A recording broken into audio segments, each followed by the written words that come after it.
This is D.E.H.R or GNS and I'm here to give you some words of encouragement. Whenever you come across a crossroad and you're in a situation that you don't know what you need to do, or there's decisions that you have to make and you're not too sure what decision you should pick. I was given this advice as a teenager and it's always stuck with me. And that advice is this: whatever your situation or your circumstance is, and you're looking for advice, take your best friend, your absolute best friend or closest relative to you, and you put them in a situation. What advice would you give them? Whatever that advice is, follow your own advice. And remember, if you can't follow the advice that you give yourself, how much weight do you think your words would really hold true to somebody else? You're listening to the E.I.T.H.R podcast with your host, D.Cal.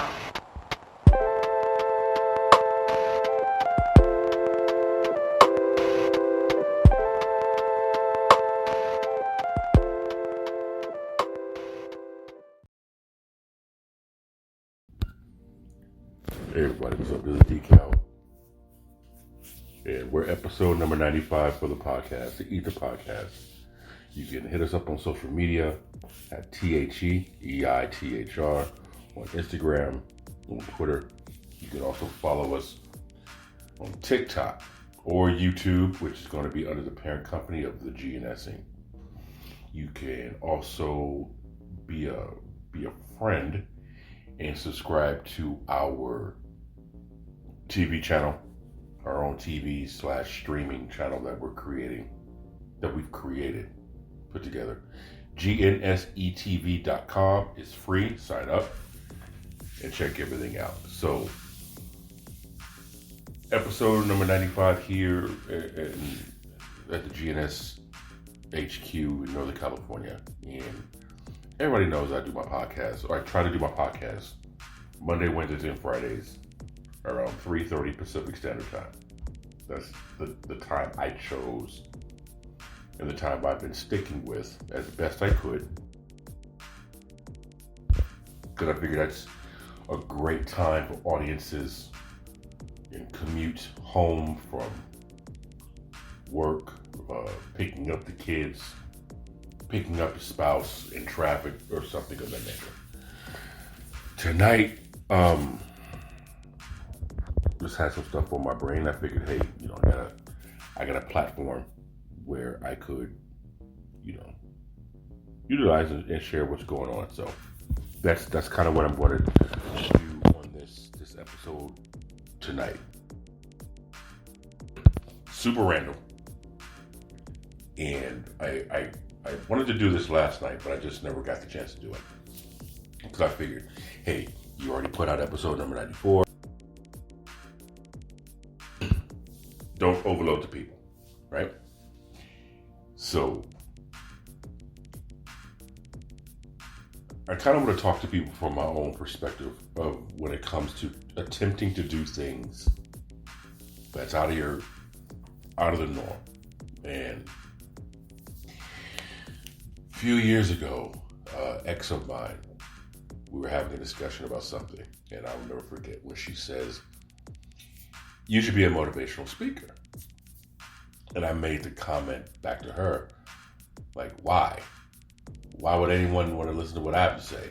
Shit, you sleep with me and you don't listen.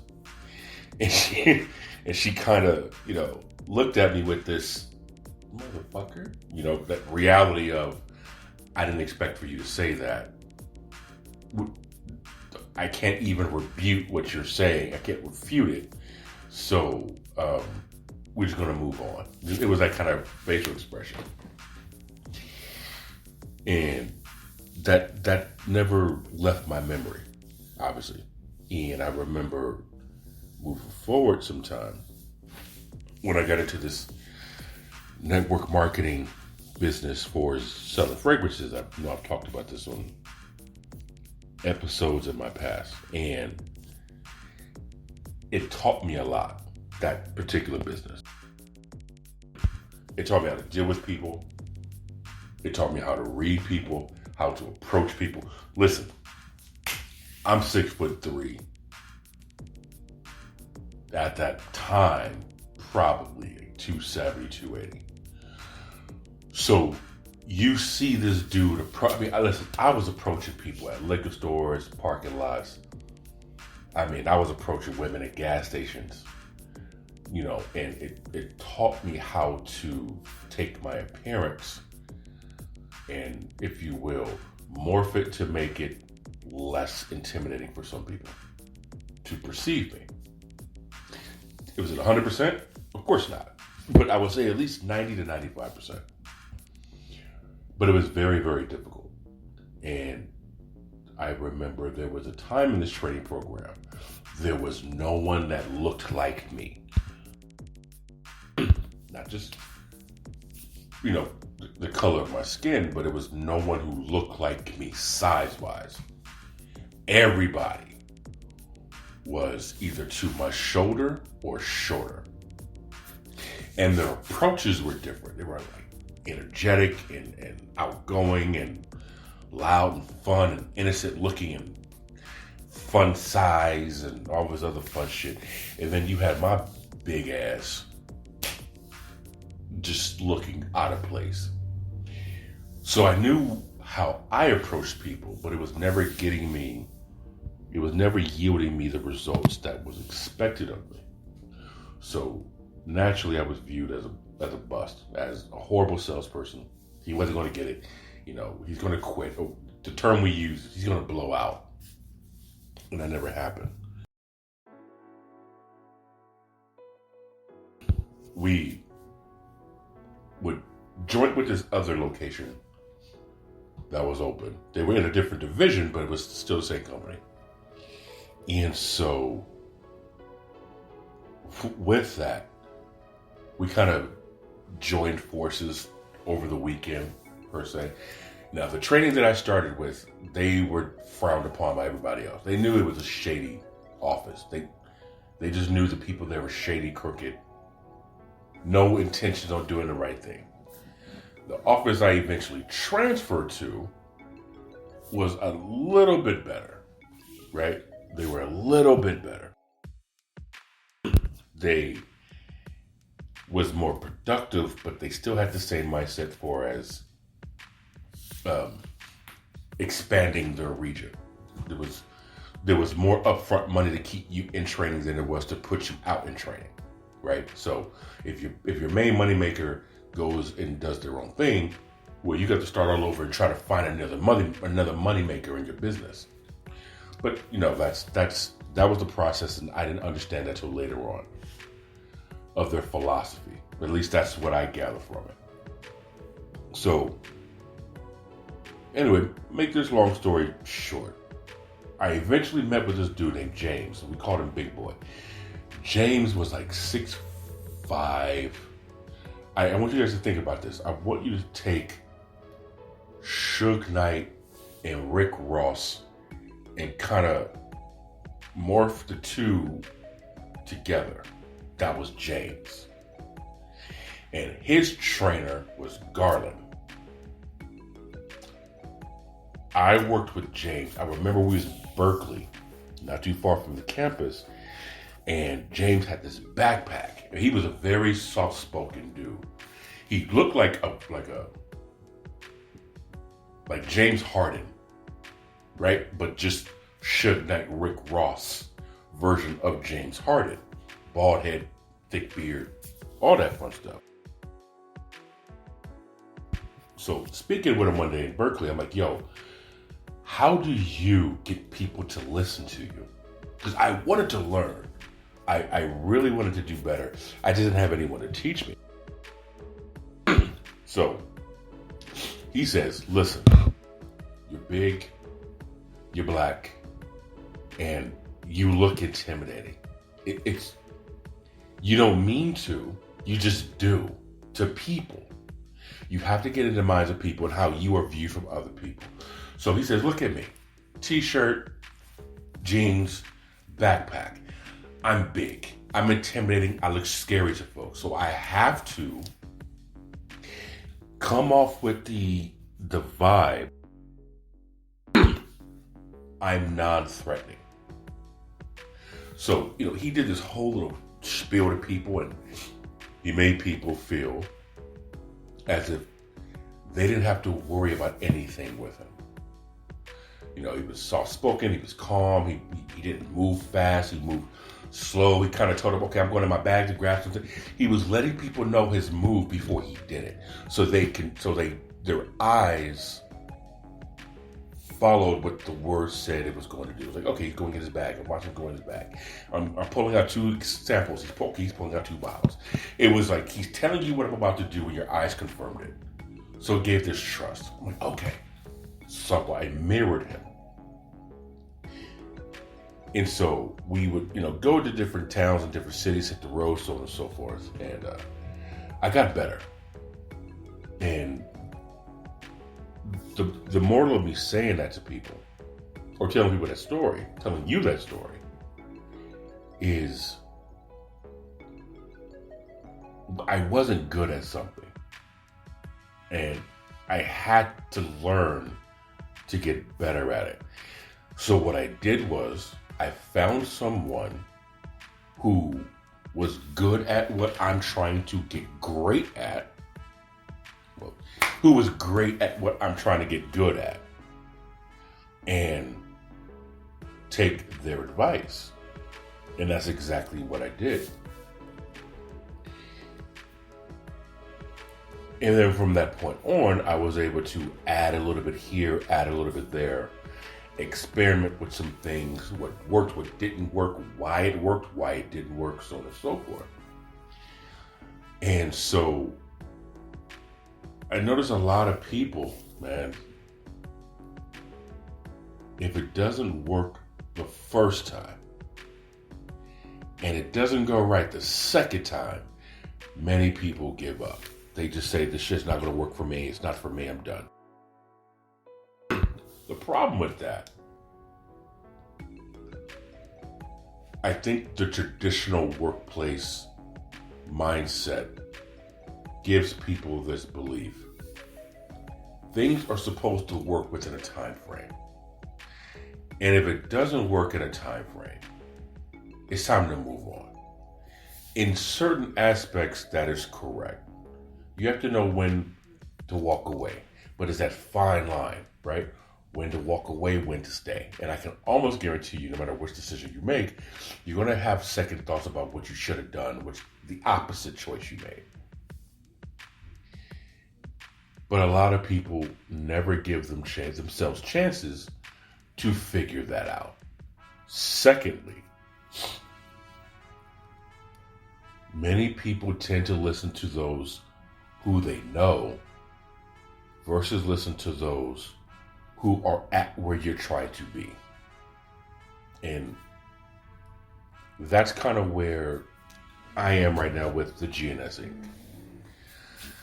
The GNS Inc. is my own creation.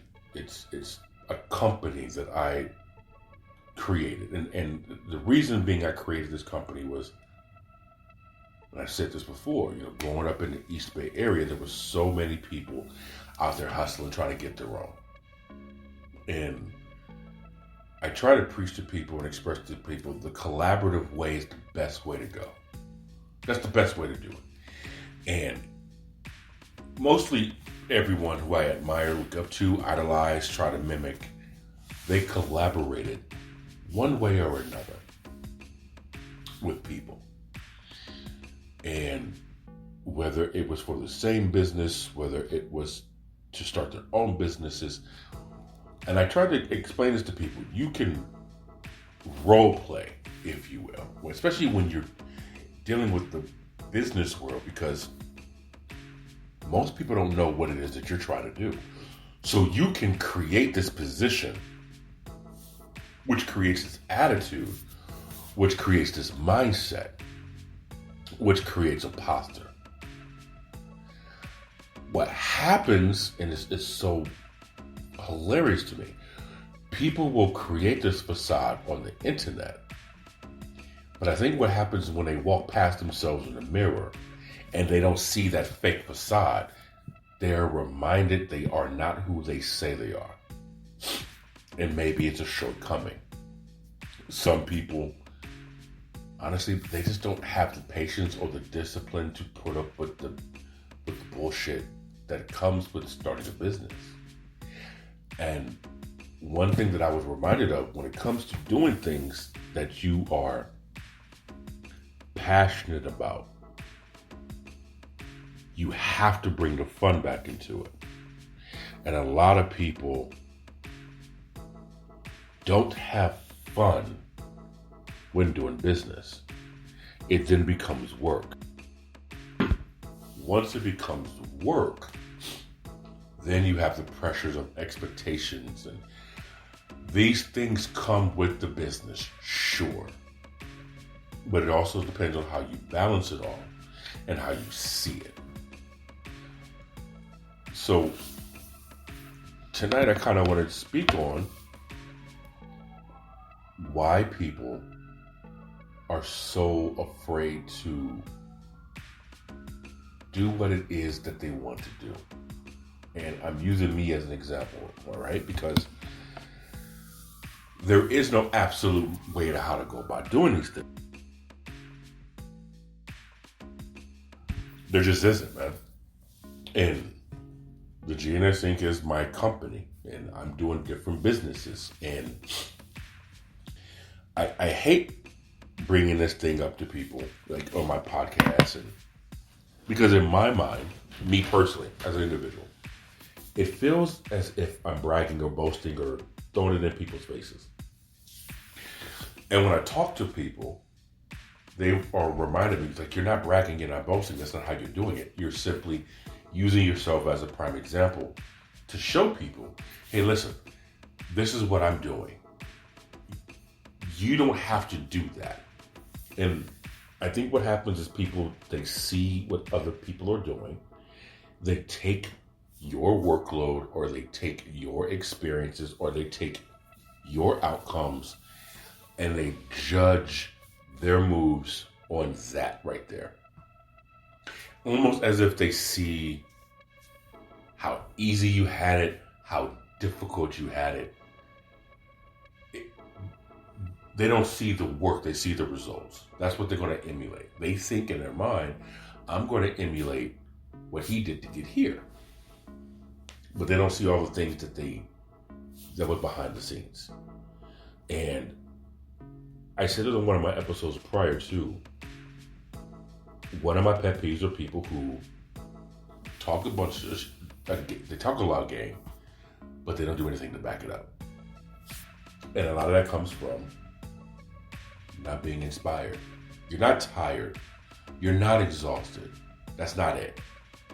That's an excuse we tell ourselves to justify why we don't do something. We're not motivated. And coming from myself personally,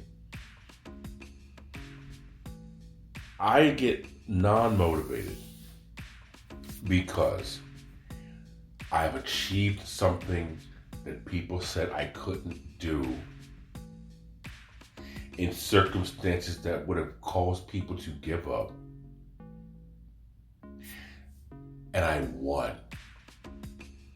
Where the discouraging part comes from is those who witnessed my triumph, who witnessed the success, who witnessed my path, saw me make it,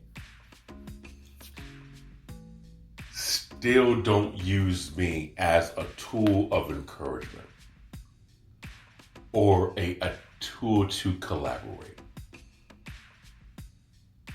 And that is one of the most frustrating things, is if you have someone who's been down the path you are attempting to travel, why not utilize it? If you're going someplace you've never been before, common sense is to get a tour guide. So to get a map, to get an itinerary. This is what we're going to do. This is where we're going to go. Here's how we're going to do it. We'll be back at this time. When you are looking to achieve a goal, you're traveling down a path. you're getting ready to take a journey. Why not work with someone as a tour guide? Most of the time, they don't want to do it because they know their excuses aren't going to work with you, right? It's like having an accountability partner. When me and my brother Andy were working out at the gym, neither one of us wanted to get up at 4 o'clock in the morning to be at the gym at 5. However, we were each other's accountability partner. Now, by the time we got back to the house around like 6:30ish, so everyone can get ready for school and work, we were up, we were awake, we were ready. We got a workout in before everyone even got in their cars to go to work or school. So we were productive. It's just that first step of getting everything going. It's the routine that you are accustomed to. The saying goes, a known hell versus an unknown heaven.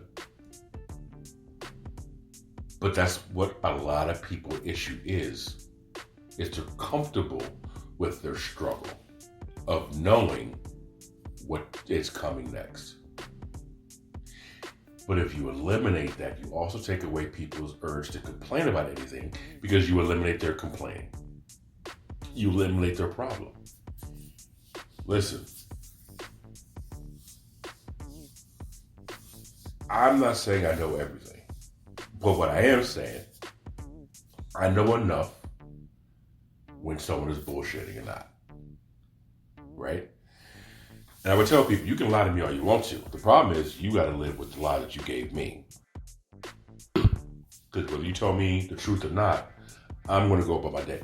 But when we go our separate ways, you got to live with the fact that you lied and deal with the fact of, oh shit, had I just did this, this would have happened. When it comes to your goals that you're trying to do, that's the bottom line. Another reason, again, it's you don't want to miss out for your peers who are also, quote unquote, like a better term, doing nothing, right? And listen, man, the first one through the wall, you're always bloody, always. And what I mean by that, the one who says, I'm going to get up and make a difference. You're the one who's going to be missing out on the get-togethers. You're the one who's going to be missing out going out and drinks and party. But what they're going to be missing out is achieving the goal. Because it's a lifestyle you're working toward. Versus the normal routine that everyone can do. So it's going to be a sacrifice. But ask yourself, what are you going to be doing this Friday night that you aren't going to be doing next Friday night that you didn't do last Friday night? The same bar, the same drink, the same stool, the same people, the same music, the same playlist. What are you missing? Right? Is it not worth it to sacrifice one summer, one fall, one winter, one spring to come back with a team of people and be like, damn, we did that? Because I'll tell you right now, there's a whole other world you're going to learn about, which will take away from the world that you were used to. And maybe some people don't want to give that up. And that, in my opinion, also comes from the routine of your typical 9 to 5, 10 to 6, 11 to 7 job. Because you work just enough to get compensated, and then you rush home to do absolutely nothing, which you have the prerogative to do. But if you were just to take the same effort you put in that 6 to 10 hour shift, an extra 4 hours, hell man, a week, just 6 to 7:30. Give yourself that. 7 to 8:30. 8 o'clock till I go to bed. Focus on what it is that you're trying to do. And like I said, if you have people that you can collaborate with, it makes it a little bit easier because now you guys can kind of delegate with each other. You see what I'm saying? And there's so many different elements to it, man. I mean, you got people who want to be the boss. You got people who want to dish everything off. You got people who take on more than they can handle because they're a people pleaser. They don't know how to say no. Then you got some people who are just unfucking reliable. But that's also when you learn who is who. And one of the biggest things is cutting people loose. I'll say it this way. We mock and make fun of people who come from the hood, who can't let go of their childhood friends, who, when they make it to the professional, whatever it is, and they make all this money, and they bring their childhood friends with them, and their friends bring their friends, and old habits follow them to the gated community, and they start getting in all this trouble. We want to sit back and tell people, man, you got to know when to let those people go. You know, you made it here now. You gotta learn how to change your circle. You gotta learn how to cut people off. One of my things that I said earlier pisses me off are people who say things but don't really do it themselves. It's funny how doctors hate the taste of their own medicine. Well, my thing is, well, then you need to quit prescribing that shit. Because if you're going to tell someone like John Moran, just throw a name out there, that he needs to cut out this lifestyle and hanging out with these people that are bad for him and focus on his goal, what's stopping you from doing the same exact thing, from focusing on yours? Don't say because he's got the money. Because, listen, the money is a tool. The money is a resource. That's all the money is. It's a means to freedom. It doesn't mean freedom. There are a lot of celebrities who are trapped in their success. Yes, they make a lot of money, but they can't go out in public. They can't do certain things because of paparazzi. There's so many things they can't do as normal people because people don't know how to let them be. So it's follow your own advice. If you have a dream of wanting to write a book, why haven't you taken any of the notes or did a vision board of what you want the storyline to be, or an outline, or look what it would take to do publishing?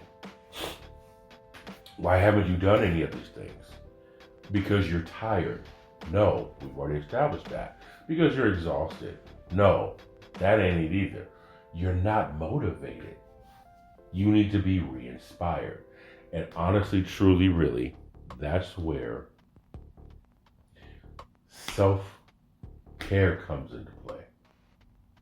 And I am just as guilty of this as anybody else. Sometimes you need to sit your ass down and disconnect from anything electronic and everything that's toxic.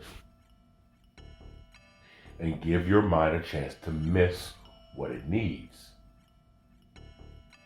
And then you have this moment of clarity, right? That's what happened with me today. Which is the reason why I'm on here doing episode number 95. Like, you know what? That's what I'm going to do. I'm going to do this. Okay, cool. And I'm going to talk about this. Okay. So I jotted down in my notepad right here with my notes and what I want to talk about in this episode. But that's one of the biggest issues with people, man, is we can always tell someone what they need to do with their backyard, but we don't want anyone looking at our front yard. Sweep off your porch if you want to clean the neighborhood before you tell somebody else about their trash cans they got knocked over. Follow the advice that you would give somebody else. Because then, when I get advice from you, I can now look at you and say, well, this person's actually doing what they told me to do. Okay. Take successful business advice from successful business people. Everything else from your family and friends. And again, I use the term, or the example for business because I'm trying to maintain my business, grow my business. But it can be anything that you want to do. Again, if you want to write a book, what's stopping you from writing a book? If the urge for you to write a book is not so overwhelming that you're fucking frustrated because you haven't written a book, then a book's not what you want to do. You like the idea of wanting to write a book, but that's not what you want to do. Right? And I have friends out there right now who have significant others who they have a passion to do something, but their significant other may have an insecurity or may have a fear of abandonment or a fear of lack of attention or a fear of fill in the blank. And so to diffuse any type of explosion, they set their goal on the back burner and they never turn that stove on. What happens with that is you have resentment. And there's nothing worse than being with someone who you, for lack of better terms, hate because of fill in the blank. Because you will never get that time back. And they never had any urge to even want to attempt to fulfill that dream of yours. That's a resentment. And listen, I'd rather be happy alone than committed and miserable. Because there's no happiness there. You're only there because, well, I don't feel like starting over. And that's the worst attitude to have with somebody, right? Because then you're pissed off at yourself. So again, man, find people with a common future and let go of the ones with a common past. I guarantee you, those motherfuckers will still be right where you left them. Mindset and all. You could probably even predict what they did before you saw them again. As if you never left. Because they didn't. Right? So, one of the cool things about the podcast, like I said, man, it gives me an outlet to say things to people who tune in, listen, you know. Make sure you go to the Spreaker app, create a profile, and find the E.I.T.H.R podcast, so you can go ahead and chat with me while I'm on a podcast. And even when the episodes are complete, you can send me a chat and I'll respond. But I got some things I got working for episode number 100. And so, again, what motivated me to do this podcast was I feel some of my experiences will benefit those who hear the message. And I understand we live in a world right now where everybody wants to deal with what's cool, what's funny, what's sexy. Not too many people want to deal with something that's educational or informative, because educational and informative is fucking boring. I understand that, right? I get it. I listen to a lot of sports talk radio now that I get older. Every now and then I listen to obviously music, to different radio stations and different genres of music. And I try to throw in different personalities with each episode, depending on what we're talking about. And sometimes, man, certain episodes are more informative. So I don't want it to sound like dry eyes, red eye. Wow. Like, if you guys remember that commercial. I don't want to sound monotone and boring. But there's certain episodes where, there's fun. Some are more serious than others. And some, that's just not the goal. But I do try to mix everything up with the podcast, because I try to match it with what I got going on that day. In the mood and so on and so forth.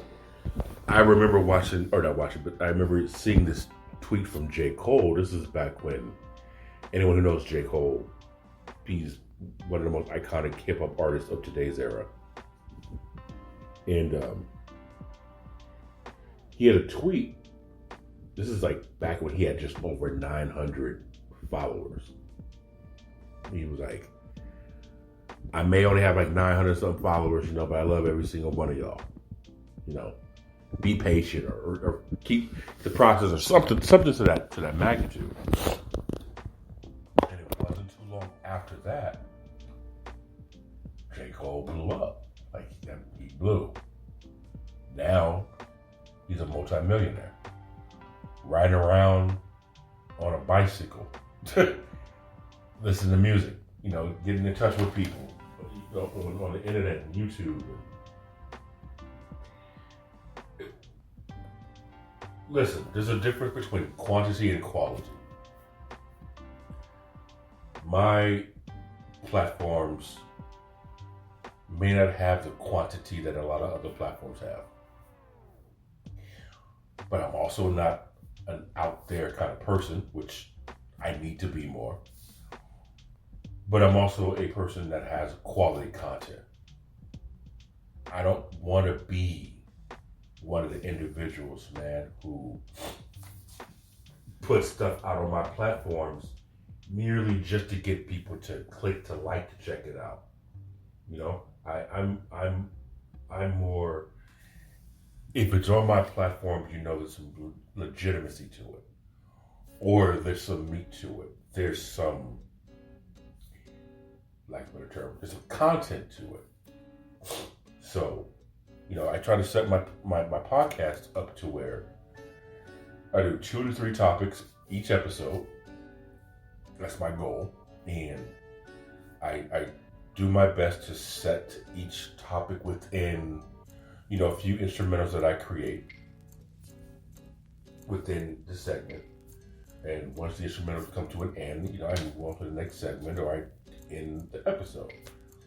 And I try to do it to where it's respectful of everybody's time, because I don't want to be this big ass run-on sentence, and that's how I have it structured. Well, hopefully, when everything going in the direction that I wanted to go, by episode 100, there's going to probably be a new structure to the podcast, in a good way. I haven't made a new instrumental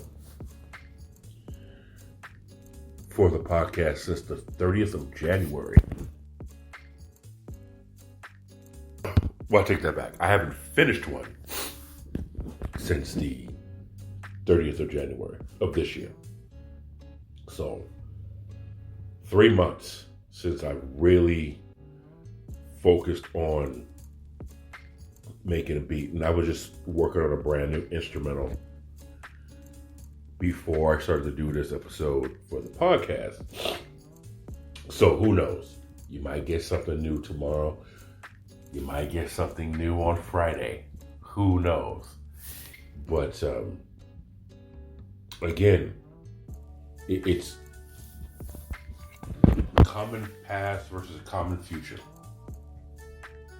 What is it that you're waiting on? Like, what is it that you feel is holding you back from starting what you wanted to achieve? Right? I know one of my biggest issues is trust issues.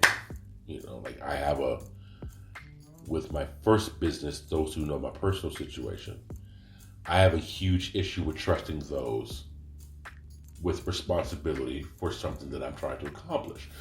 Because the last time I did that, shit didn't work out for me.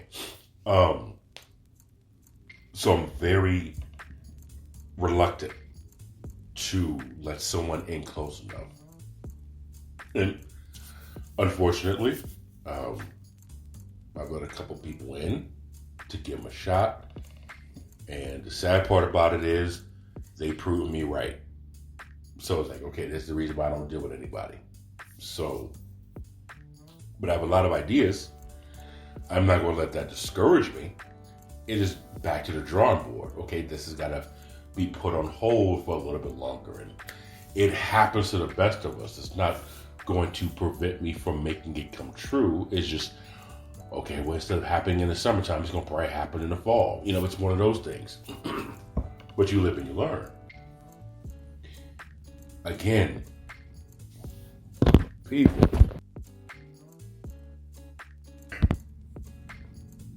don't let somebody else determine your outcome. It's your dream.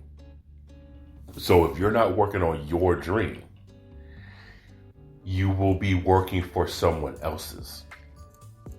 And again, let's make this shit clear. It ain't about running a business. It's not about making millions of dollars. That shit's, as you get older, you realize none of that shit matters. It's freedom. It's the freedom of knowing I accomplished this. That's the bottom line. Again, if your goal is to write a book, write a book. Right? Don't worry about the outcome or the sales or New York's bestseller. That shit, that's good for the dopamine. But it doesn't necessarily mean it's good for the soul. I just wanted to share this with you guys tonight, man. To be, again, you can achieve whatever you choose to achieve. It may not happen in the time frame you want it to, but it's never too late. Remember, Samuel L. Jackson, acting career started, not take off, not pick up momentum, started at 40 years old. So for you to sit back and say it's too late for you, no, I think it's too late for you to be young enough to fuck up and learn how to fix it. It's the best time because you're probably old enough to know what mistakes to avoid. So you don't have to worry about that trial and error. You're smart enough to learn how to brace for the fall versus be blindsided by it. Listen, I'm here if you guys need anything. If you need anything, I got you. I'm here. Prime example. I appreciate you guys listening, man. Get you another episode, number 96. It's your boy Decal, the E.I.T.H.R podcast. Follow us on social media, Twitter and Instagram at the E.I.T.H.R. Subscribe to gnsetv.com. Free subscription. Make sure you hit us up on the Spreaker app, S-P-R-E-A-K-E-R. The E.I.T.H.R. podcast. I appreciate you guys taking this time for episode number 95. Y'all be good. We out. When Decal walks into a room, there is 2 elephants. One be the topic, and the second. Well, ladies, you know what it is. You're listening to Decal, and this is the E.I.T.H.R. podcast.